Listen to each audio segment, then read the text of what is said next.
Okay, so welcome to another antique doll video where today we're going to feature Kestner dolls. And these are German dolls. And these were made sometime about 1900.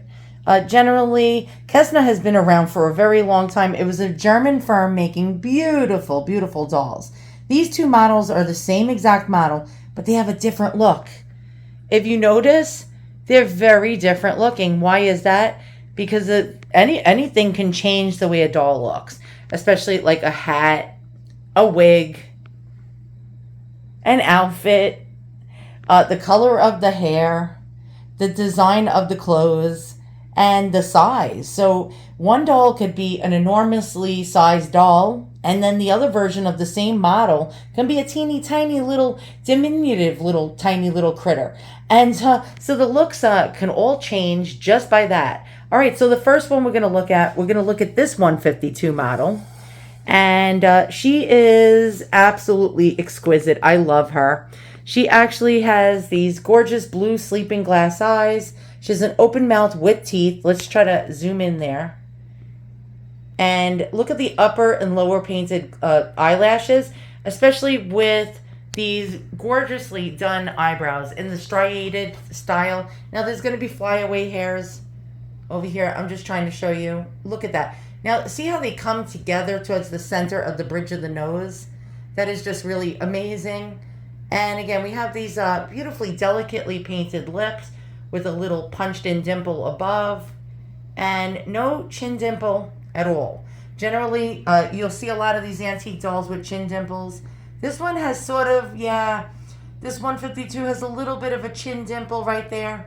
Again, we got the similarly painted lips that are slightly outlined right there on the top, the bow part of the lips, upturned at the corners. This is Kestner's trademark. Here we go with those beautiful blue glass sleep eyes. That is not a hairline that you see over there. By the way, hairlines are detrimental to dolls. They will destroy the value. Yeah, and she's got these blue glass sleep eyes. Now, I just noticed a slight crack in the corner of those eyes. And, oof. Yeah, I never noticed that before. Okay, but it's not that bad. So if you look at the doll from like a normal distance, you will not notice that unless you zoom in like 10 times, which is like a microscope. And so you're going to look at this doll and you're not going to even notice that. Unless you're really nitpicky and you're going to go up there with a Sherlock Holmes glass. No, most people will not. Okay, what is different about these dolls? Well, their outfits, of course. This one is a replaced replica antique sailor dress outfit. I generally used to buy when I used to collect dolls. I no longer buy these dolls. The prices just got too high for me to afford. I used to be able to get these for really a steal of a deal on eBay and stuff like that. Not anymore. Unfortunately, yeah, the prices went way too high for me. I started collecting in about 1998, I'd say, and the prices were really good at the time. You can get a really nice Kestner doll for about $125. Now, unfortunately, well, apparently these two particular molds generally, now I went through the database, and generally in a good published auction or auction house, they generally sell in about the $700 to the $750 range. Now, the ones with the original clothing, of course, 30% more value. This one has original clothing. Now, what I love about this doll, let me just get, I have napkins. I stuff the insides of the heads and to protect the glass eyes from actually breaking. We don't want to have any more mishaps with these eyes. And so basically, when they have original clothes, you can add about a good 30% on. For extraordinary outfits and accessories, you can add on probably another 40-50% onto the value. Now, this is an original dress. It has, look at these buttons. I don't know if you can see this. Let's get in there close. Gorgeous, like silky type of buttons with these, I don't know what you call these. I think they're called panniers. I am not a seamstress. I am not into textiles. But we have these like little tails trailing down the front of her dress on both sides, as you can see here. Both with buttons. And then the upper top part of her dress, we'll move her hair a moment. She has this gorgeous lace work. Look at this. And this is just absolutely stunning. If you get in there close, you can really see that workmanship. Look at that. And that took somebody a lot of time to make. We got these gorgeous cuffs. Look at that, ruffled cuffs. And the dress is almost like a Gibson girl style. You can see it like goes high up on the neck, much like a tea dress of the Edwardian era. And of course, this doll was made about 1900. That is the start of the Edwardian era. So a lot of people would look at this doll and say, oh, Victorian doll. No, it's actually an Edwardian doll. And the 152 mold is not easy to come by.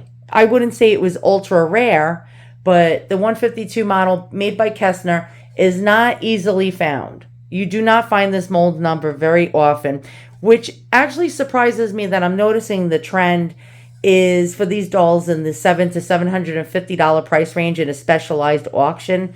Really quite disappointing. I did notice that about a couple of years ago, maybe 4 or 5 years ago, these dolls were trending in about the $900 to the $1,000 price range. Now, I replaced this outfit. We got this really adorable sailor suit with the pom-pom tam. And what's really great about this one is I'll show you. Now, this is a replaced wig. It's strawberry blonde. It's mohair. I found it. Now, these replacement wigs are not easy to come by. Sometimes you'll get a doll, and it'll come with the original wig, and the wig is just so gone. It's missing clumps of hair. It's just in really, really bad shape. So you want to save that. You don't want to throw that in the garbage. You want to keep whatever originality you have for the doll. But I found this really high quality mohair wig, and they're not cheap. When you find the real human hair ones or the real mohair ones to replace for your doll, you're going to pay a premium for it, unfortunately. Some of them will go for $80 to $200 to $300, although you can find some once in a while on eBay for way cheaper, and you can get away with that. All right, so back to this girl over here. And look how adorable she looks. She has this lovely, lovely wig, which is mohair. And I don't know, let's get in there close. Mohair resembles human hair. And it was actually a little cheaper to produce for the doll than human hair because they had to get human hair from human beings. And so they had to pay for the hair. So if a lady wanted to sell her hair to make extra money, she would sell it to the doll making factories. And this is her original wig, which is in phenomenal condition. You hardly ever see this. A lot of times, 9 times out of 10, they're thinning. They're almost bald in certain spots. They're just in awful condition. So I'm going to take her wig off. Let's go ahead and do that. She has her original pate, which is made out of plaster. Let me remove that if I can. Oh, it has tape on it. Okay, so it's going to stay. I do stuff the insides of the heads. When they have sleeping eyes, you do not want to leave them in that position without stuffing the inside of the head. They have pieces of plaster of Paris holding the eyes on each side, right here and right here. What happens is over the years, moisture gets in there. And plaster of Paris is soluble by water, meaning it melts. So any kind of moisture gets in there, the eyes will fall inside the head and crash into a million pieces and break. They were on lead weights, and the lead weight will just drag it down into the neck socket. It will crash and break into a million pieces. And then to find actual Kestner antique glass eye replacements, plus to pay a doll hospital or someone with expertise and knowledge on how to replace them, is awfully expensive. Don't want to have that happen. Here is this original wig. Look at the interior. Look at that. It's like on cheesecloth. It's like wefted. I believe that's called wefted. It's wefted in there. And the chances that you'll find a wig in this type of condition. Now, the wig being in this type of condition, original to the antique doll, you can probably sell one of these wigs, I'm not kidding you, for about $250 to $300. So if you were to sell the doll separately and the wig separately, and even the outfits, you could like undress her, sell the outfit separately, the wig separately, the doll separate, you could probably end up making more money. But you don't want to do that. You want to like keep the doll with everything that it came with originally as much as possible.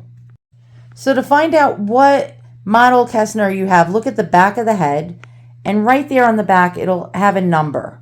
Now, not all Kestners are marked with a mold number. Some were just marked with an alphabet. They call them the alphabet series. So you'll see a letter A, a letter, like it'll say like A, Germany 9, or B, Germany 7, or you know what I mean? So that number to the right of the name Germany is the size of the head.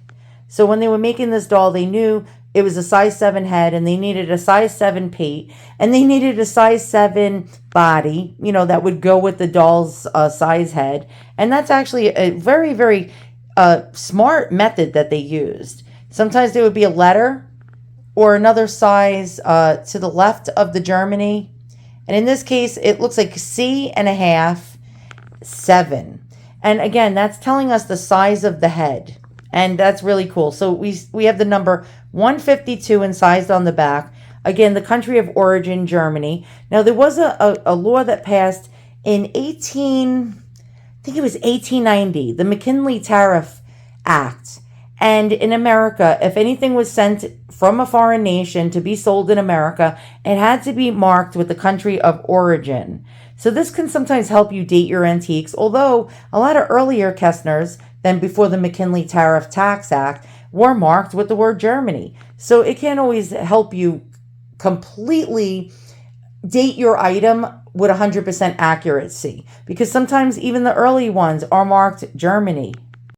Now, by taking the plaster pate off and stuffing the inside of the head, that's going to stop these glass eyes that are hanging on a lead rocker from actually even moving. You don't want them to move. You want them to stay stationary when you're storing your doll, because they will end up destroying the eyes. The eyes, eventually, like I said, that plaster falls out. The lead weight in there will crash inside this neck right here that you see down here. That is not a hairline. That's a hair. If you see a hairline crack on these dolls' heads, it really brings down the value, or a chip or a crack. You don't want that. And you don't want the eyes damaged. So always stuff the inside of your heads if you can get the pate off safely.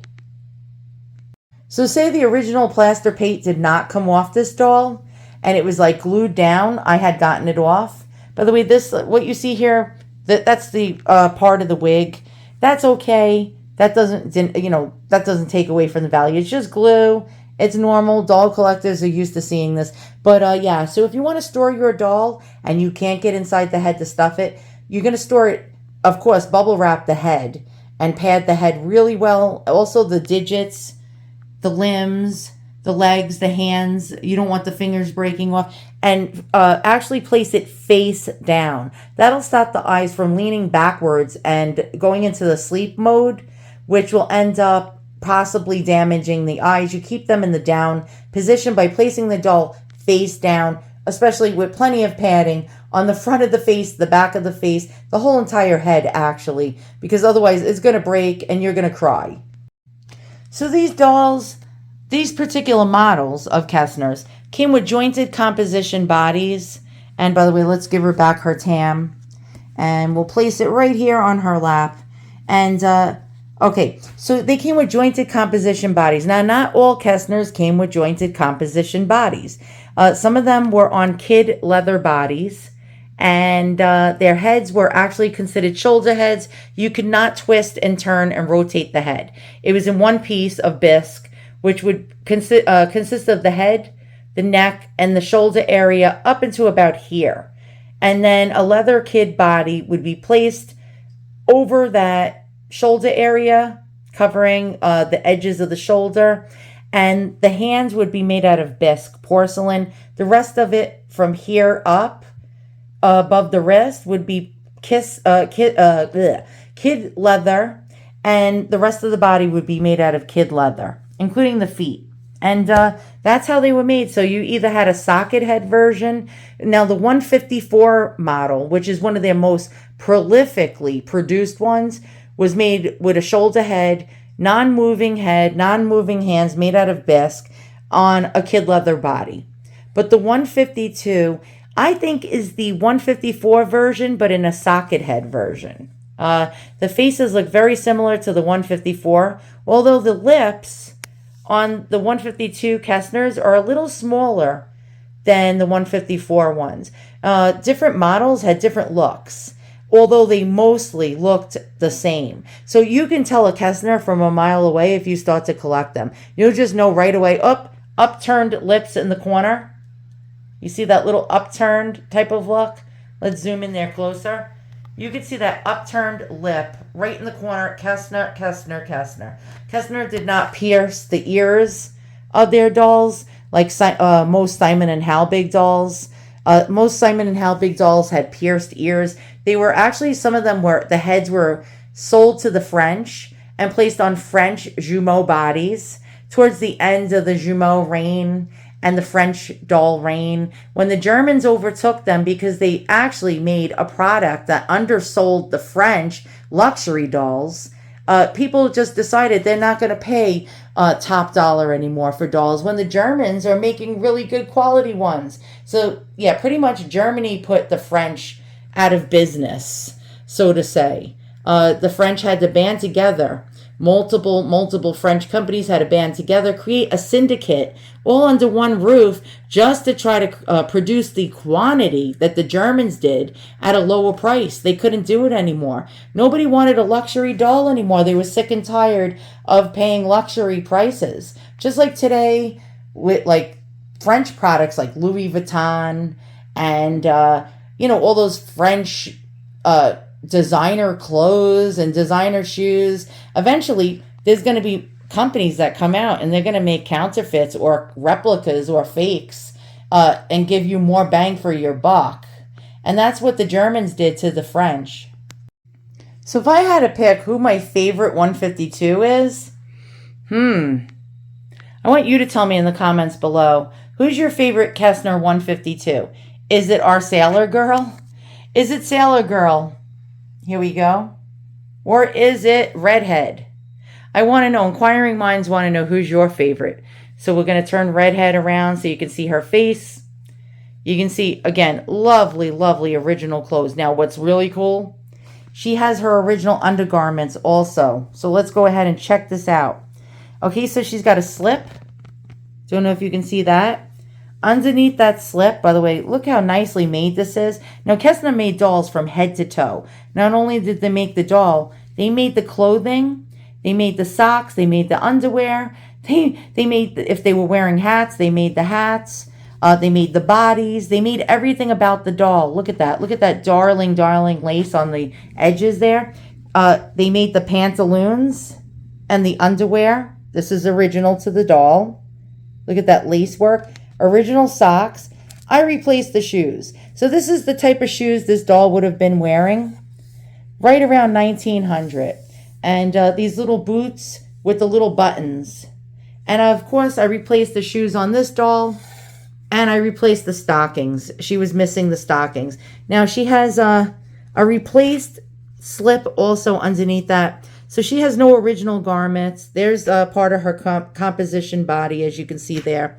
But this doll has replaced clothes, but the original wig. This doll does not have the original wig. So who's the winner? I want you guys to tell me right here, right now, in the comments below. Who would you choose if you had a choice and you paid $700 or $750 for one of these dolls?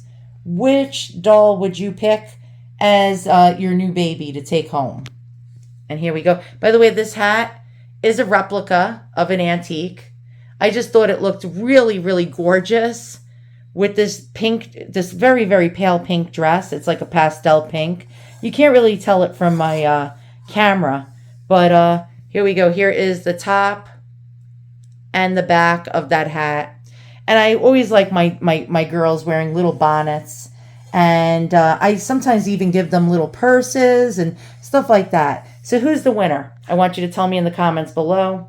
This one we just did a video about. I believe she's a Kunlens mystery doll by Kunlens, another German maker. Look at this original gorgeous bonnet, original dress, original shoes, original everything. Again, it adds on a value to the doll of about 30 to 40 to 50% and raises the value and price of the doll. All right, so let's really fast. We're going to segue over to an article about the J.D. Kestner Doll Company, if you haven't heard of them before, so you can find out the history of them. So let's go ahead and go segue right now. Okay, so J.D.K. Kestner dolls. Wow, I didn't even know they even started that as early as 1820. 1820 to 1938. They were known as the king of doll makers. Okay, so Johann Daniel Kestner, JDK, of Waltershausen, Thuringia, Germany. Can't say that right. Born 1787, died 1858. Began making paper mache and wood dolls and toys as early as 1816. Kestner eventually went on to employ nearly 3/4 of the inhabitants of the Waltershausen region, which earned him the nickname King Kestner. In 1858, J.D. Kestner passed away, and his grandson, Adolf, eventually took over the running of the company. Around 1860, Kestner produced wax over papier-mâché doll heads. By 1860, they acquired the Ohrdruf porcelain factory and began to produce the Bisque dolls known by collectors today. Kestner was one of the few German doll makers to produce the entire doll, the head and body. Kestner kid leather bodies may have a label: celebrated, crown dolls, excellent, excelsior, marvel, par excellence, or perfection, along with the Kestner crown and streamer label. Unique to Kestner doll heads are the plaster-like pates. That's right, I forgot to tell you guys. The usual pates are made out of cardboard.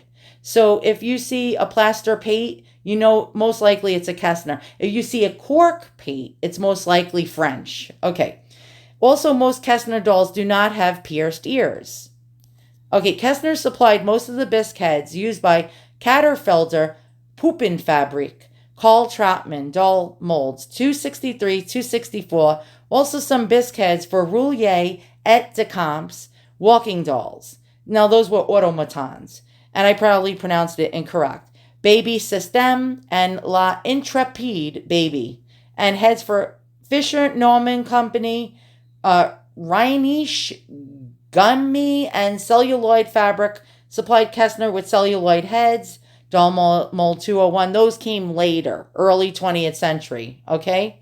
All right, and other doll parts. Kestner made all Bisque Rose O'Neil Kewpie dolls. So Kestner was the first maker of the Kewpie dolls. Really interesting, including the very rare blind closed eyes or sleeping eye Kewpie. The eyes on these Kewpie dolls were intentionally left unfinished, unpainted at the factory, marked on the back of the head, JDK plus other words.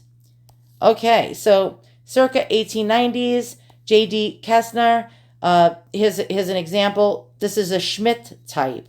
Now, a Schmidt type is, wow, an amazing, if you find a J.D. Kestner with this type of, look at the mouth. Okay, yeah, you're in the money. You're definitely in the money. All right, and it's marked XI, okay? J.T. Kestner AT, which is a French company. And I forgot the first name. Oh my God. I think it was Andre Thulier. Don't know if I'm pronouncing that right. And it was a Bisque swivel head doll, 15.5 inches, feathered brows. Actually, it would be, I've screwed up. This is the Kestner Schmidt type, the XI. Okay, so you'll find these marked XIs. These are highly collectible. If you see it marked XI, you want to get that doll for cheap, if you can find it. This is the AT Kestner, after Andre Thulier, a French doll maker. If you have a real Andre doll, AT doll, oh my God, we're talking close to a brand new car money. Okay? All right, let's go. All right, so here we go. Here's another Kestner. This is a Bisque socket head, and it is a closed mouth. It's marked H, the letter H for the size of the head. Made in Germany, 12, again, for the size of the head, 12S. And it's a closed mouth doll that mimics the French dolls. All right, let's keep going. All right, here's another one. This is an 1890 Kestner JDK doll mold 103. She has a closed mouth, much like the French dolls. If you find this doll, that's another doll to keep an eye out for. These are more money than the traditional Kestner dolls that you're going to find that are bisque-headed, okay? People are on the search for these. These go for thousands. Here's another one. Kestner 143 is another very popular doll, although it doesn't command the prices of the other dolls I just showed you. Most of them have like a baby-like face. I don't know if you can see this, but they have like a very, very babyish, baby-like face, but highly collected and sought after. Okay, so it would be marked with the number 143. And that was 1897. Here's the 1897 Kestner 154, which is the one I told you. This is a dwarf version, meaning it's a teeny tiny version. They came in all different sizes. But the 154 on the kid leather body is the most commonly found Kestner doll you will find on the market. Prices for those aren't trending very high. You can get those for about 150 to 250 bucks, sometimes even less. All right, here's a 161 mold. This was 1898. Now my number is 152, so you're guessing somewhere is around about 1895 to about 1900-ish. These particular 152 model dolls were made. All right, so it's not just 1900. Now this is their lady doll. Look at that. See the waist, how it's cinched in? They actually made dolls that looked like ladies, and they dressed them up as in Gibson girl styles. And that was the 162. This is another rare one to keep an eye out for. You really want to find a 162 with this unusual ladylike body and ladylike dainty face. And she was made to be the Gibson style girl.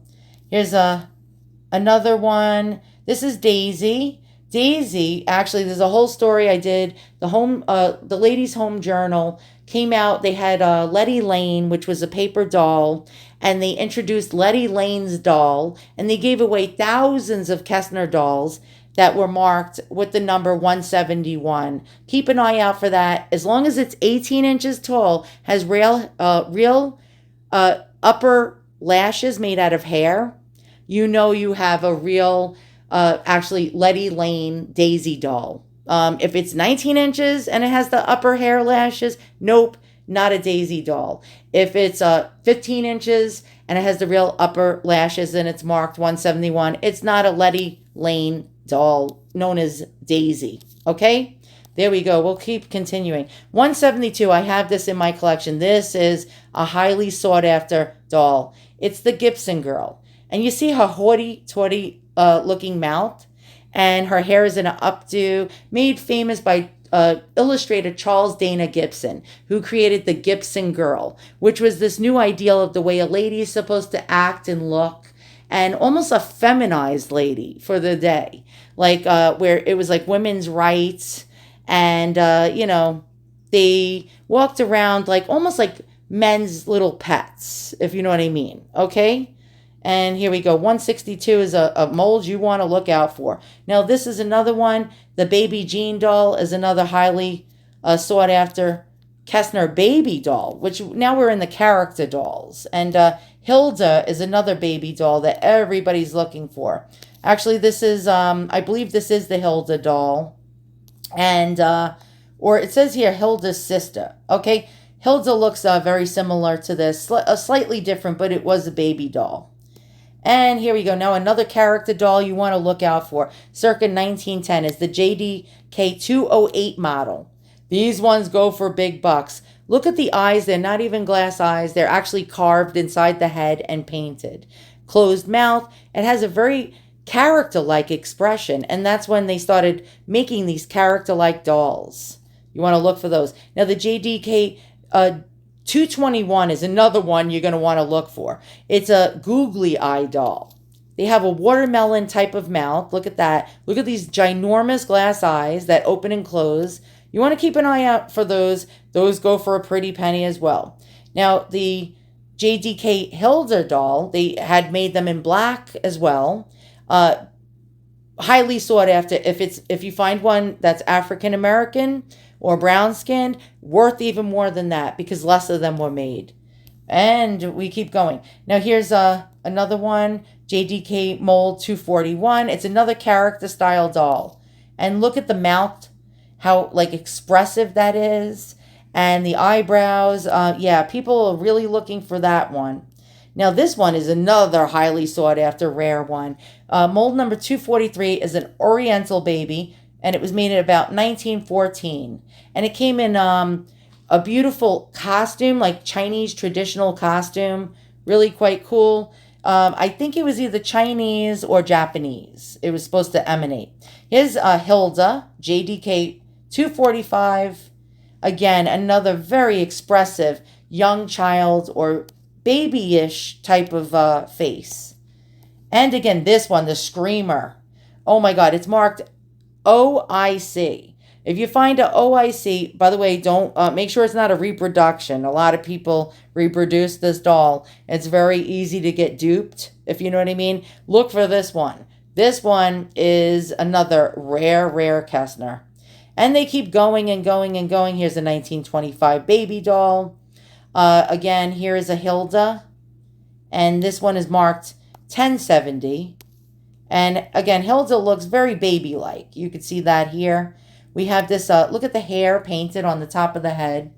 It's in raised relief. And again, Kestner just made, prolifically, just made fantastic dolls. Left and right, up and down. You cannot, you just can't beat Kestner. So if you're collecting dolls and you're on a budget, you might have a little issue.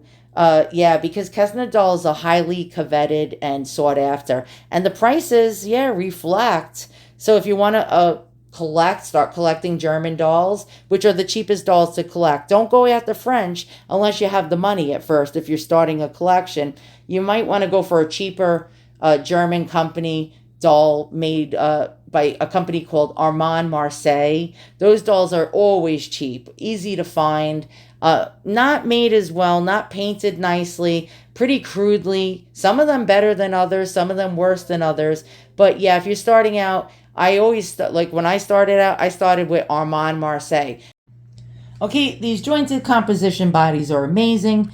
You can pose them. You can turn, look at this, you can turn the wrists 360 degrees. You can bend the elbow. You can raise the arm up. You can raise it down. You can have her hold things. You can have her carry a purse. Again, the head can swivel 360 degrees. The knees, you can bend her at the knees and see, and look, she's sitting. She's in a sitting position, and we have this one in a standing position. And if you're going to stand your doll up, you're going to want to get a doll stand. Never stand your doll up without a doll stand, or it's going to go flying across the room. The head's going to break into a million pieces, and you're going to cry. So what have you learned today? I don't know. Tell me in the comments below. Did you learn anything? Who did you pick? Who wins? Who wins the beauty contest? Is it this Kestner 152 or this Kestner 152 with original outfit, and this one without the original outfit, but original wig? Inquiring minds want to know, who's your favorite girl? And do redheads, do blondes have more fun? Or are redheads fiery? I'd like to know. All right, see you guys in the comments, and I can't wait to hear what you guys have to say.